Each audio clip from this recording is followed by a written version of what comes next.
Hi, I'm Grace from Good Cookery, and today I'm making kimchi. I have 6 pounds of Napa cabbage that I've washed and cut into big pieces. The stems I cut smaller because they're thicker, and then the leafy parts I just leave in big strips. So I cut them all to that size, and then I soaked them in cold water for 5 to 10 minutes and drained them. Now I'm going to put them in a bowl and layer it with some unrefined coarse sea salt. The ratio is for every 4 pounds of cabbage, you use a ½ cup of salt. So I'm just going to layer it, put the salt on, and then when I'm all done, I'll mix it up. And the reason that we do this is it breaks down the cabbage. So unlike sauerkraut where you have to knead it with your hands to break the cabbage down, here you let the salt do all the work for you. And this we will toss every ½ hour, and we're going to let it go for a total of an hour and a half. So, mix it all up.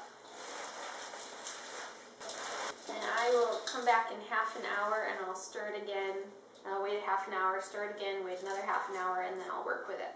So you end up stirring it 2 or 3 times in an hour and a half. Now we're going to make the sauce, so we'll move over to the stove.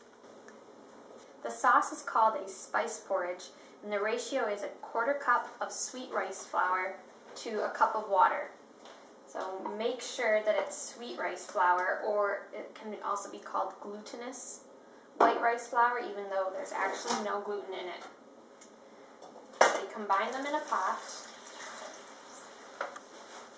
and then we are going to cook it over medium heat until it comes to a simmer. Stirring it and using the whisk at first, just to bust up the clumps of flour. We're about halfway there, and it's important to keep stirring because on the bottom of the pot the rice flour will start thickening very fast. So keep stirring the whole time. The mixture is going to be very thick, and then you'll know it's ready. It'll come to a little bit of a simmer. Now, very thick, and if I weren't stirring, if I just let it set, then there would be a bubble. It would start bubbling up. So, it's done. Turn it off and remove it from the heat. And we have to let it cool completely before we do anything else with it. The spice porridge has cooled, so now we're going to add the rest of the ingredients. I have 1 minced onion, 4 cloves of garlic, and 3 inches of garlic that I have grated. And now I don't have Korean red pepper flakes, so I substitute using paprika and cayenne. And I don't measure on this, I just add a lot. You want it to have a really red color, so probably 2 or 3 tablespoons. Stir that in. And some cayenne to give it spice. 1/4 teaspoon. Stir that in. I have here fish sauce, which I buy from Myers, the premium fish sauce, and you use a ½ to 3/4 cup per recipe for however many times you're doing it. And if you want, you can also add green onions or chives to your kimchi, and you would add that right into the spice porridge here. I'm not going to do that today, I usually do. Alright, take a look at this. The color and consistency of it is really good. Very thick and glutinous. So now we are going to combine all the vegetables, then we'll pour the spice porridge over that. So let's go get our vegetables.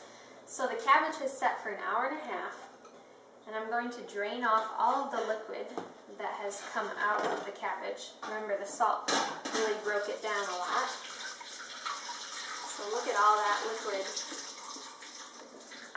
To the cabbage, we're going to add carrot that I have cut into matchsticks. You can grate your carrot if you want. I prefer the texture of matchsticks. And I am doing, this is probably 5 pounds of carrots, which is a lot. It's about a triple recipe. And then here, daikon, which is also cut into matchsticks, which you can grate as well. And I have about 7 pounds of daikon total. You can also add sliced apples or pears. I don't bother doing that because during this season our carrots are very sweet, so I don't need any extra sweetener. But you could do apples and pears, green onions to the spice mixture. You can even throw in shredded beetroot if you want. But this is what I'm doing today. And now we're going to mix it all together. Let's see how this goes.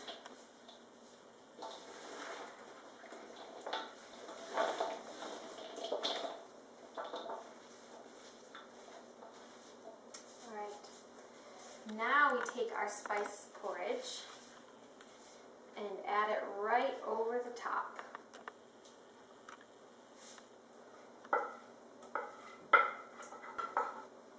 And it's very important to wear gloves, especially at this stage, because the hot pepper in the spice will probably irritate your hands, and at least it will color your hands if you don't have gloves on.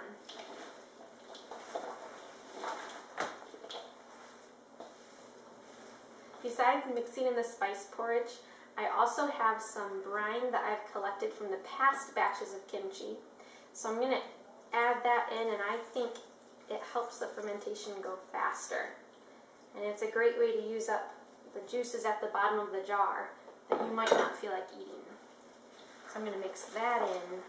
And that also, it makes plenty of liquid for the kimchi so that when you do put it into jars, the vegetables are usually well covered by liquid. If you do have the Korean hot pepper, the color will be a brighter red, but because of the paprika, it kind of comes out orange in my batches. Now I'm going to put it into a jar.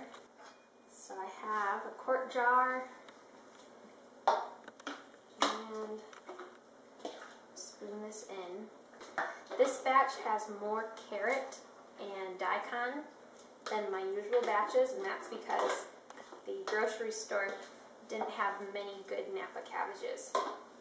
But you can make even just pure daikon and carrot or pure daikon with the spice porridge. So that's nice. It's very flexible. Press this down. So I'm going to try to keep the vegetables submerged by the liquid. And when it sets out, the kimchi will set out for 2 to 4 days on the countertop. And what happens is it starts to ferment and expand, and so the juice will sort of bubble up. You don't have to cover it with any type of weight or airlock. I used to do like plastic bags filled with water, but that's not necessary.